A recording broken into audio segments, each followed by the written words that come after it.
For all those who registered for today's session, the recording will be emailed to you in a few days.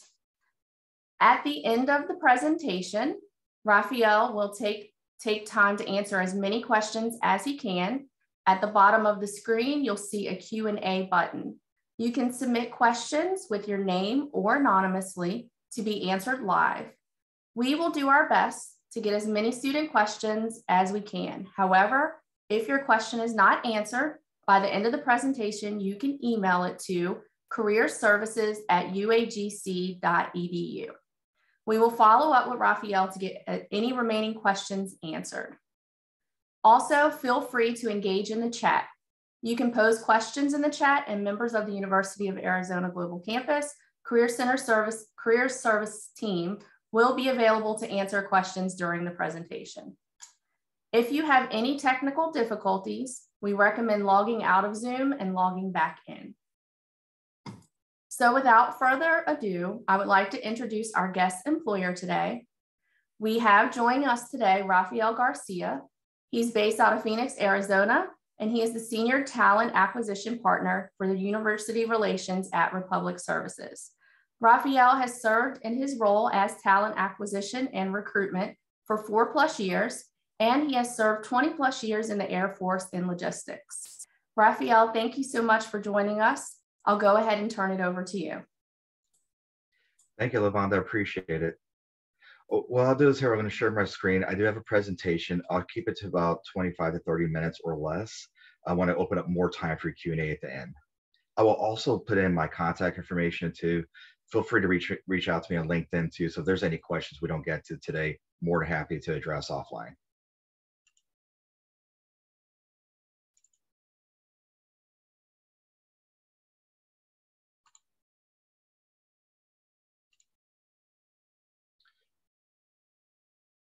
Lavonda, I just wanted to do a quick check. Is that showing okay on your end for the slide deck?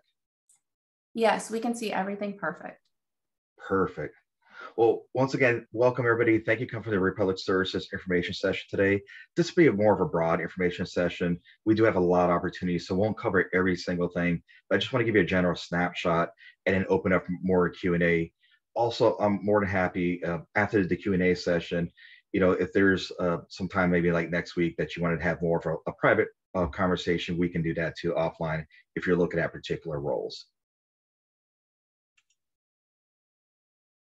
Just a quick snapshot about me. As Lavonda said, I've been with the company over 4 years now. I started out in field recruitment and then moved over to our emerging talent team.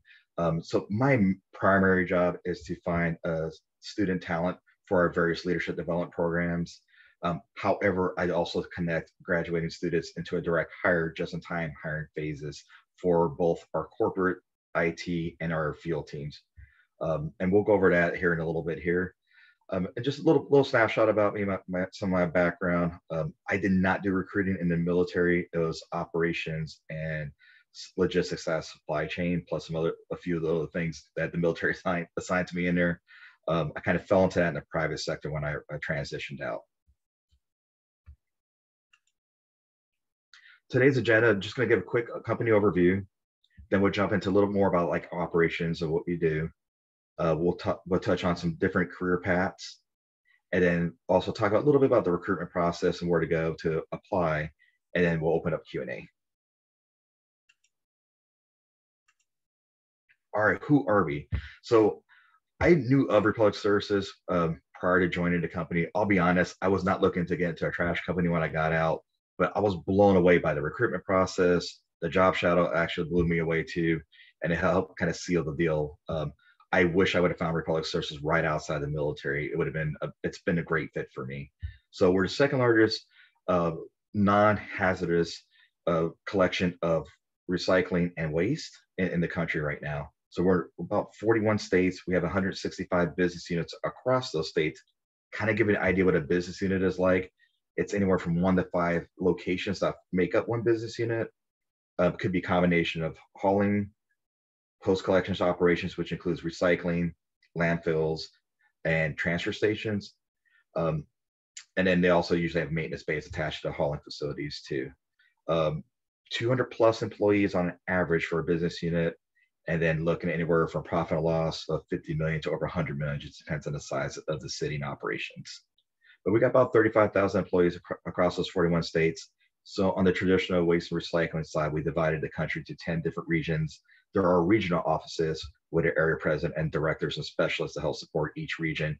Each region does about $1 billion roughly in business. And then they all report back to our headquarters here in Phoenix, where I'm based out of.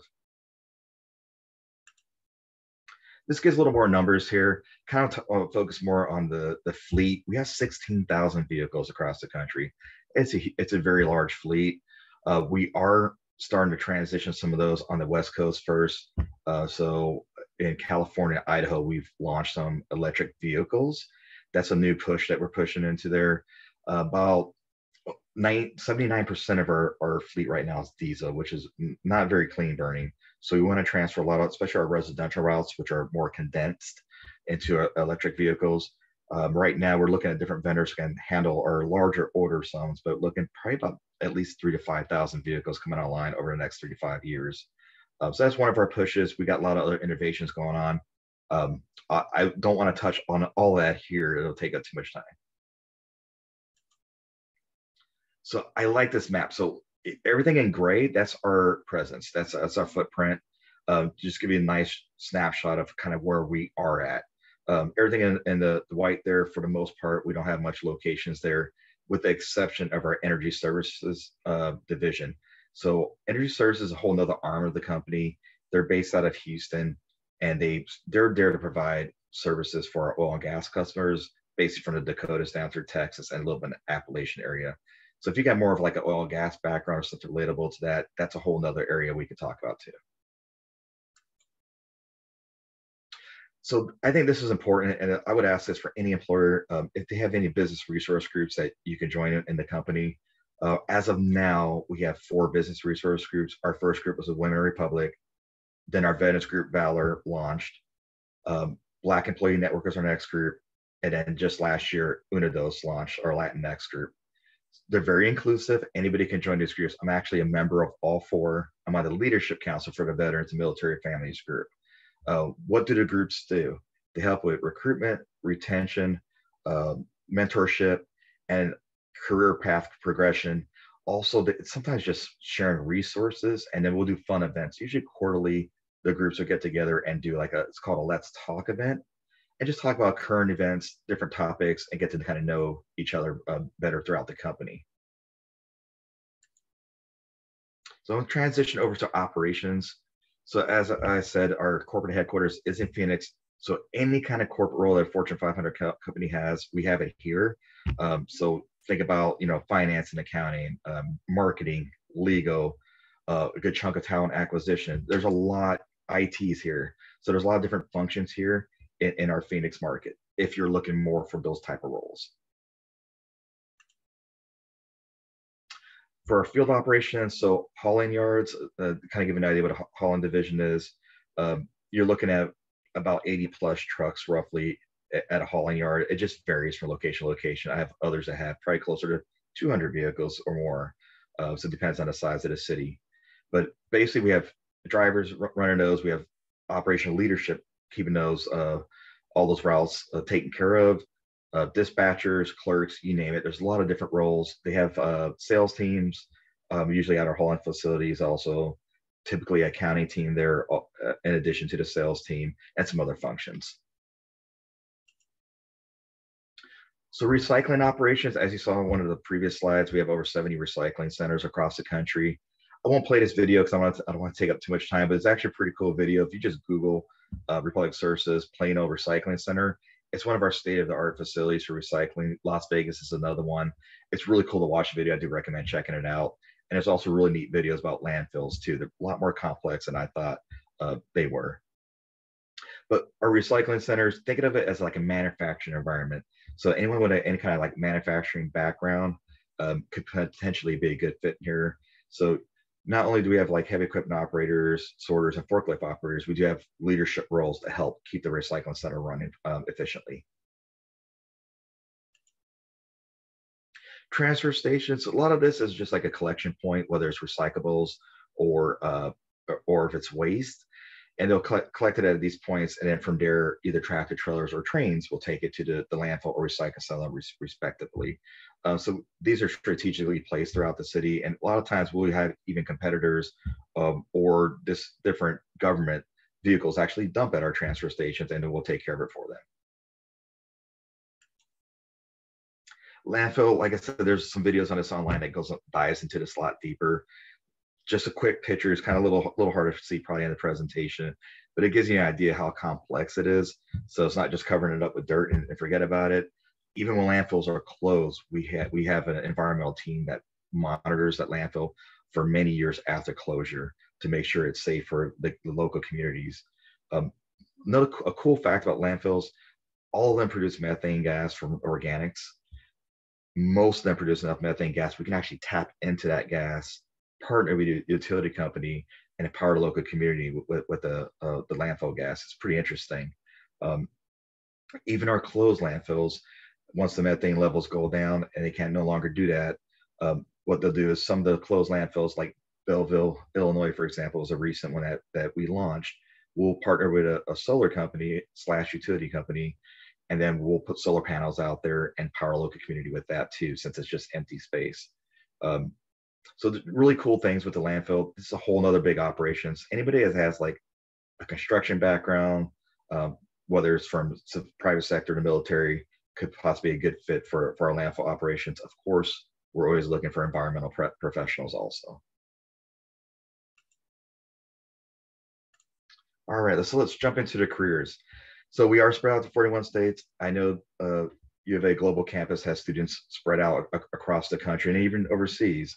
So if you're military and overseas, thinking about returning over to the States, I just kind of give you an idea. I'm actually helping a gentleman out right now. He's over in Korea. He's transitioned out of the military this summer. So we're already in talks to help him, lead him on different career paths in Republic. So this is just a quick snapshot of some opportunities. So leadership development programs, we do have various programs. Right now, our two main ones are our General Manager Accelerate program. Just a quick snapshot into that. That program is looking for someone that has 4+ years of leadership experience leading mid-sized to large teams. Also, MBA is required. They're looking for somebody that's currently in their MBA program. And it starts cohort style. That class starts every July. We also have another leadership development program called Leadership Trainee. That is a little more lenient. You don't have to have the 4 years minimum of leadership experience for that. But an MBA is a big plus in that for that program. If you're in an MBA program, also any kind of other master's programs is needed for that. So that unfortunately the leadership training program doesn't take any undergrads. We are in development of another program. It's not launched yet that will take undergrads for that program.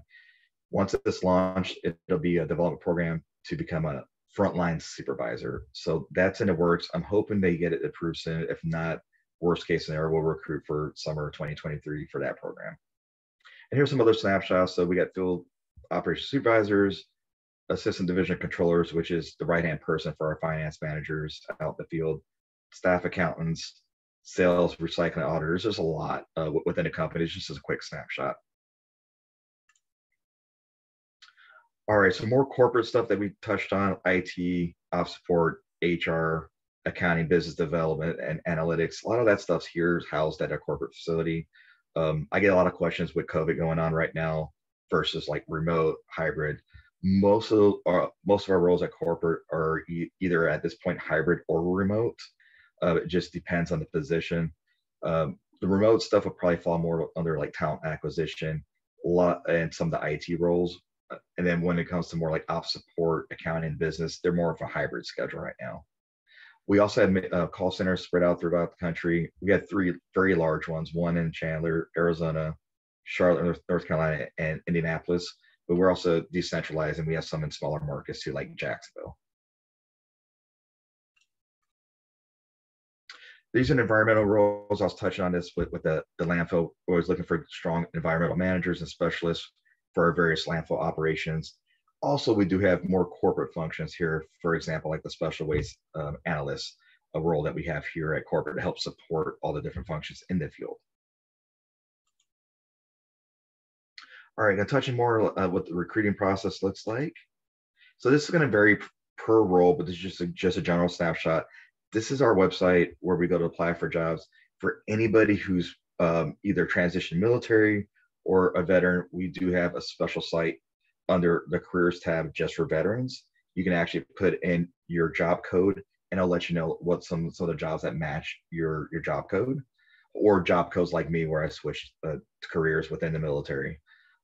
Also, we do have a students page. That's where we house a lot of our leadership development programs. We do have an internship right now, but it's basically a pipeline for our general manager accelerate program. That's the only one that in fact, I'm running interviews for that right now. So that's also housed on our student/intern page. I'm gonna go to the next slide here for kind of this is just a very quick snapshot. I got a handout. So if you want to know kind of like what benefits we have, I know you have a lot of options out there for employers. You can compare that. I got a handout I can send to you, but it'll break down all these different various benefits there. I get a lot of questions on usually like the 401k stuff. So it's a full match up to 3% contributions. If you want to do another 2% on top of that contribution wise, that's a half match for the additional 2. So basically, if you add it all up, free money would basically up to 4% if you think about it. I always tell everybody to maximize contribution. I encourage that. It is administered by Vanguard. There's a lot of options, and you can also do Roth or a traditional 401k or a combination of the two. You can also split it out and allocate it. But that's the question I get a lot on that. But like I said, please reach out to me if you want a handout on this. As promised, I'm going to go ahead and drop this because I really want to open up for Q&A.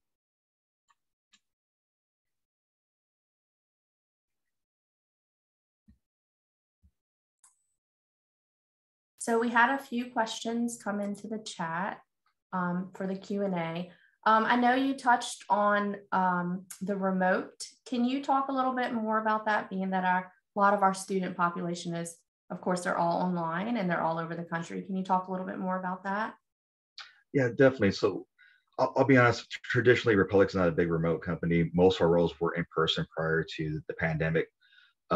Current state, right now, any kind of field operations, so when you saw like those hauling and landfills and recycle centers, those are in person. So they've been out there the whole time ever since the pandemic, which is crazy. We're actually growing our operations in the field. So that's, even during the pandemic, we added roles, we did mergers and acquisitions, and we stood up brand new business units. So that's not slowing down, and it is in person. So just something to keep in mind. There's a lot of safety procedures in place. There's masks, sanitizers, wipes. There's a lot of protocols that they've added also. So there's a lot of safety procedures in place for that. Now, when you get to more like the corporate roles, so for a while, most of them were remote. However, they're starting to transition back into the office now. So I would say probably, I don't have exact percentage wise, but just a ballpark, you're probably looking about 10 to 20% of the roles are probably fully remote right now. Like our talent acquisition positions right now are fully remote. I'll caveat that I have been in person for meetings recently because I do some bigger picture stuff on the diversity inclusion recruitment strategy and some other things. And then a lot of our off support, digital operations roles, finance and accounting, a lot of them are hybrid. So kind of what that looks like, it really depends on the department. So it's all over the place. You may have to come to work maybe just like twice a week and then the rest at home. Other offices are doing four days a week and one at home. So it's all over the board. So for truly remote roles, I would consider maybe talent acquisition if you want to be a recruiter or if you get the background in that. Also, our call centers, I would say like 90% of those are remote also. So anything with a customer service area also is fully, truly remote. The rest of the stuff are going to be some kind of hybrid format. So just kind of keep that in mind. So if you're like in, I saw some videos from Indiana. If you want to work at a corporate role, you would have to relocate. Now there's relocation packages out there for many of our roles. So don't think that you have to like move your whole household out of your own pocket. So definitely keep that in mind too. Thank you, Raphael. And we had a question come through about the Sacramento, California area and some opportunities there. Do you know offhand about any information about that? Definitely. So we do have a field office in Sacramento, and it falls under the bigger business unit over in Salinas. So my general manager has both Sacramento and Salinas. His name's Luis Quiñones. So he has quite a bit of operations out there. More specifically, is there a specific kind of function or role that you're looking for? They didn't specify, but we can always direct them to you or to the website if they're looking for something specific. We just asked if there were opportunities in that area. Definitely. So if you go into our career page and just cycle in, filter out just for California roles, and then there's also like the bigger job functions, you can also filter out through that too. But if you just click on California and leave out the job function, it'll actually show you everything that's in California, period. We had a question come through concerning management opportunities. How does one with a broad educational experimental background optimize competitiveness when seeking a mid to top management placement? Do Republic recruiters value outside candidates seeking mid to top management applicants, or is such reserved for provincial internal candidates? Yeah, that's going to vary. So that's all over the board. So yes, we'll definitely consider external candidates for leadership roles. So that's very broad, but let me try to cover as much as I can. So for our field operations, we have frontline supervisors, whether they're ops supervisors is one of the titles you'll see, or maintenance supervisors if you got a background in maintenance, like especially with diesel or compressed natural gas. If you see those roles, those are a little more flexible. They prefer a bachelor's, but not exactly required for those roles. But they do prefer a bachelor's for supervisor frontline roles. External, internal, doesn't matter. Anybody can apply for those positions. And then also for our management level, which would be your next step up. So your ops manager, which usually has 3 to 6 supervisors reporting to them and a department budget to run. Usually for that, they want minimum of a bachelor's degree, prefer a master's if you have one, especially if you got an MBA, but it's not required. Because you're running bigger teams, you got a budget to run also, and then you do have some customer facing, and you have to work with the other functional leaders, like the sales team, for example. There are manager roles, so if you get a sales background, there's a sales supervisor and sales manager. And then for the accounting side, we do have a finance manager and an assistant division controller, which is the finance manager's right-hand person. They're basically like a supervisor. And then we have usually a staff accountant and some billing and collection specialists too. Now we do have a general manager that runs all the operations. Highly encourage an MBA for that. Not completely required, but you'll have a huge advantage over other competition for education-wise with an MBA for the general manager roles. They are going to want relatable experience for the general manager roles, so they're going to want to see you had large teams that under your belt in previous roles. Doesn't have to be waste and recycling. For example, we've hired people from like uniform companies, tire companies, ex-military. So it could be various roles, but they want to see that you have P&L experience. And they also want to see, hey, did you manage teams of like 200 plus people? So they're looking for those bigger scope of operations. That's most of our like field locations. Now, if we get to the director roles, like in the regional offices, they're going to probably want a relatable experience from waste recycling. Most likely, depends on the role. So they usually promote within for those roles, but not always. And then corporate roles, that's all over the place. They hire both internal and external. Thank you, Raphael. I have a question. What are the top soft skills that Republic Services looks for in the candidates during the interview process? Oh, good question. I like it. So one of the things a lot of our interviewers look for is they want somebody that's capable, but at the same time humble. So it's kind of like walking that fine line. And then when you get into the interview process, they kind of want to see your personality come out. Think about most of our employees are going to be blue collar workers. They're going to be drivers, mechanics, laborers. So just kind of keep that in mind. So kind of Republic way is all the rest of us here, basically here to support the frontline workers, because without them, we don't have a business model at all. So it's very blue collar centric. However, there's sophistication though with data analytics, sensors to improve safety and efficiencies, electric vehicles, and various projects going on. So that's another thing. They want somebody that's down to earth, but also you can also change gears and understand it's the modernization and changes going on within the industry. We want to lead those changes in the industry. So they are looking, especially if we're going for a leadership role, they want somebody that a little more open-minded and we are hiring people from different backgrounds. So let's say um, you feel like you're like, wow, I don't really have the exact direct leadership experience, or I don't have relatable industry experience for those higher roles. Come talk to me. We have leadership development programs. That's what they're for. I've hired people from all different sectors for those roles. And so what do you recommend the next steps after a student applies to increase their chances of the application going through to the hiring manager?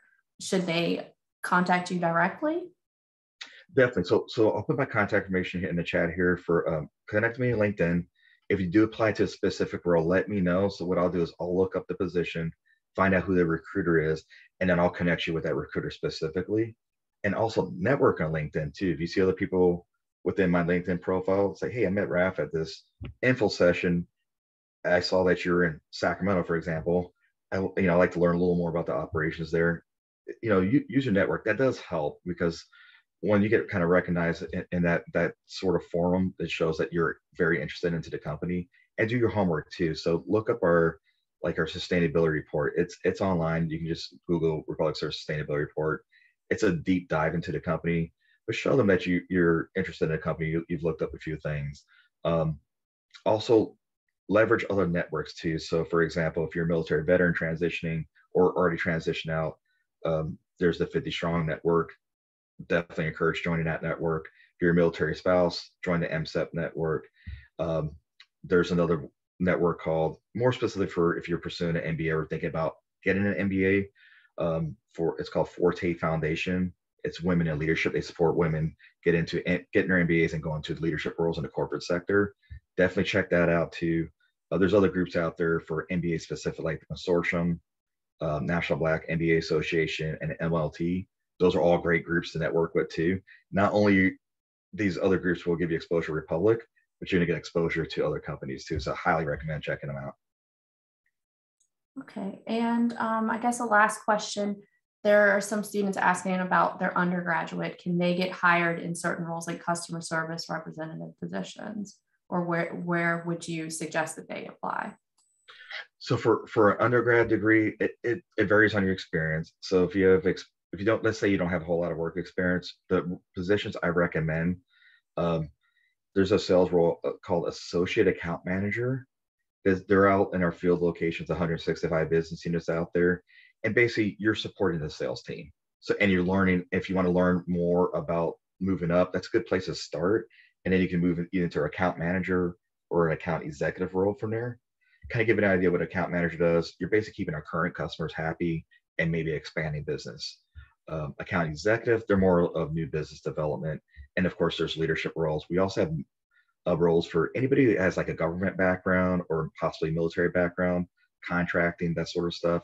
We do have a role called a municipal administrator. I have seen undergrads move into that role.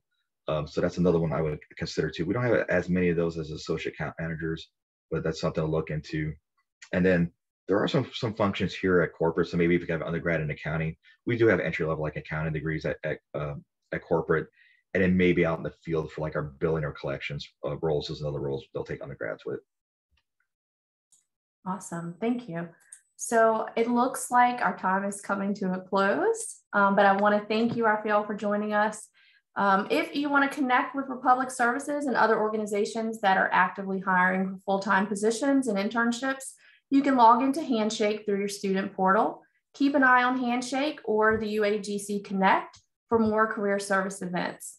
In a few days, you will receive a follow-up email with a link to this recording and information about Republic Services.